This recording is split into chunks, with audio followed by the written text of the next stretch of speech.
Good morning ninth Hindi medium के student. आज हम सामाजिक विज्ञान में इतिहास में पाठ 3 नाज़ीवाद यानी हिटलर का उदय के आगे का भाग पढ़ेंगे। इसके पहले वाली वीडियो में हम पढ़ चुके हैं कि किस प्रकार से हिटलर ने और नाज़ियों ने लोगों को अपने साथ मिला लिया और लोग उन पर वहाँ के लोग उन पर यकीन करने लगे और धीरे धीरे हिटलर को एक के बाद एक कामयाबी मिलती रही। लेकिन हिटलर यहीं नहीं रुका।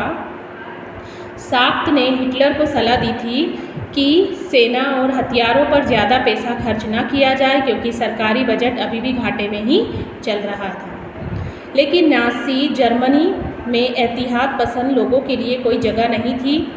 साख्त को उनके पद से हटा दिया गया। जब साख्त ने ज़्यादा इस पर ऑब्जेक्शन उठाया और इस बात को बताया कि आप लोग क्या ना करें, ज़्यादा से ज़्यादा सेना पर खर्चा ना करें, हथियारों पे खर्चा ना करें क्योंकि अभी भी क्या मंदी का दौर चल रहा है। जब उसने इस तरह की बात की तो उसकी बात को लोगों ने उन लोगों ने पसंद नहीं किया और क्या किया, उसको पद से हटा दिया।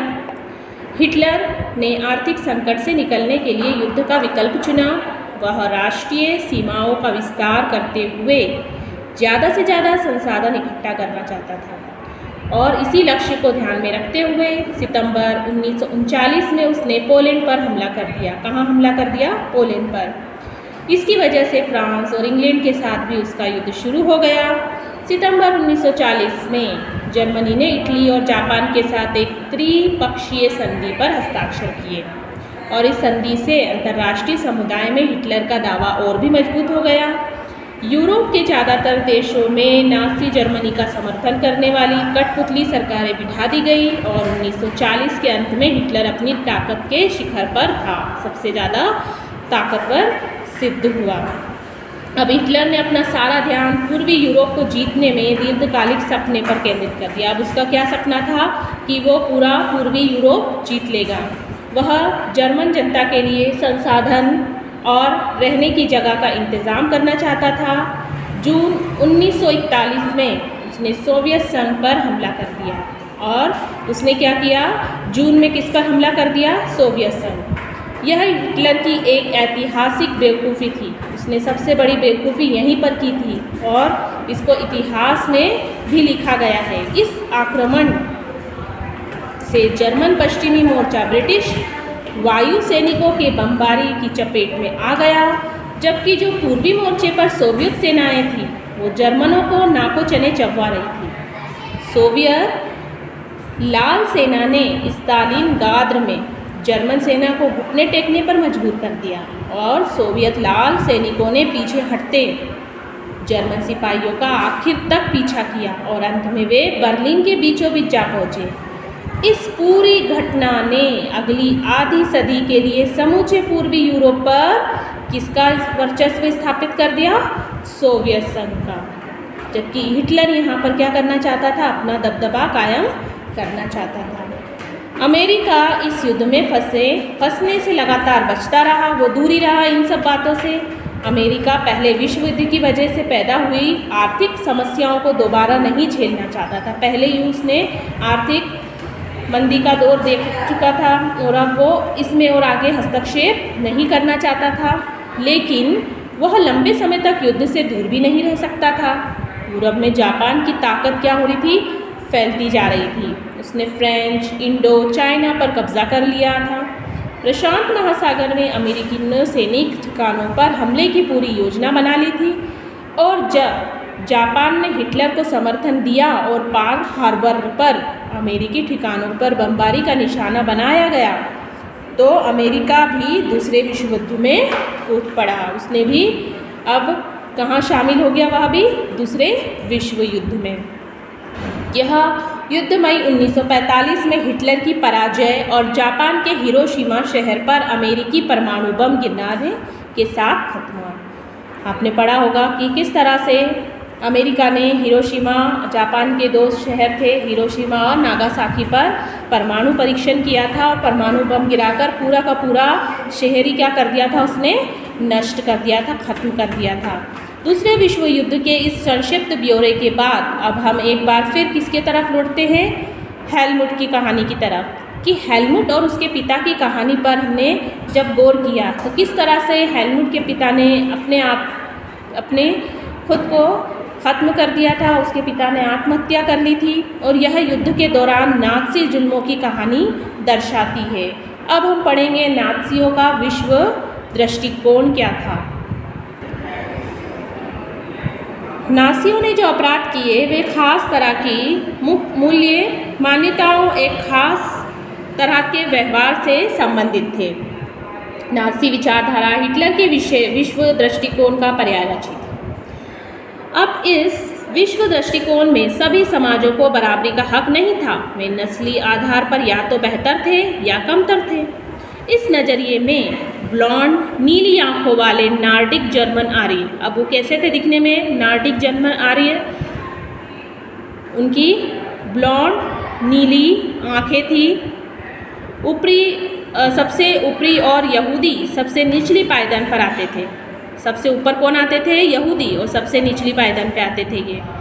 तो नॉर्डिक जर्मन को सर्वोपरि स्थान दिया गया था, ऊंचा स्थान दिया गया था, जबकि यहूदी सबसे निचली पायदान मतलब नीचा स्थान दिया था।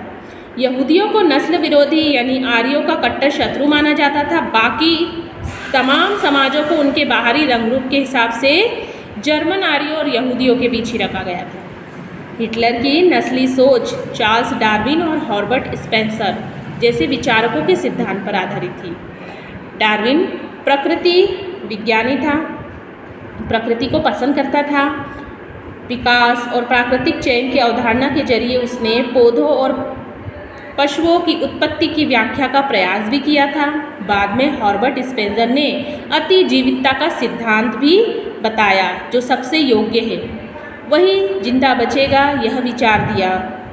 इस विचार का मतलब क्या था कि जो प्रजातियां बदलती हुई वातावरणीय परिस्थितियों के अनुसार खुद को ढाल सकती है, मतलब जो भी प्रजातियां हैं वो अगर वातावरण के अनुसार अपने आप को ढाल लेती है, जैसी भी परिस्थिति होगी, जैसी सिचुएशन होगी, वैसा व्यक्ति अगर अपने आप को ढाल लेगा तो वो पृथ्वी पर जिंदा रहती है। यहाँ हमें इस बात का ध्यान रखना चाहिए कि डार्विन के चयन के सिद्धांत को एक विशुद्ध प्राकृतिक प्रक्रिया भी कहा जा सकता है। उसमें इंसानी हस्तक्षेप की वकालत कभी नहीं की, लेकिन नस्लवादी विचारकों और राजनेताओं ने पराजित समाजों पर अपने साम्राज्यवादी शासन को सही ठहराने के लिए डार्विन के विचारों का ही सहारा लिया है।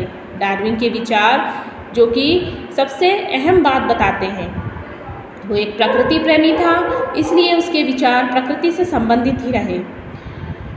नाज़ियों की दलील बहुत सरल थी, जो नस्ल सबसे ताकतवर है वह जिंदा रहेगी, कमज़ोर नस्लें खत्म हो जाएगी। आर्य नस्ल सर्वश्रेष्ठ है ऐसा उनका मानना था। उसे अपनी शुद्धता बनाए रखनी चाहिए, ताकत हासिल करनी चाहिए और दुनिया पर वर्चस्व कायम करना है। ऐसी सोच किसकी थी?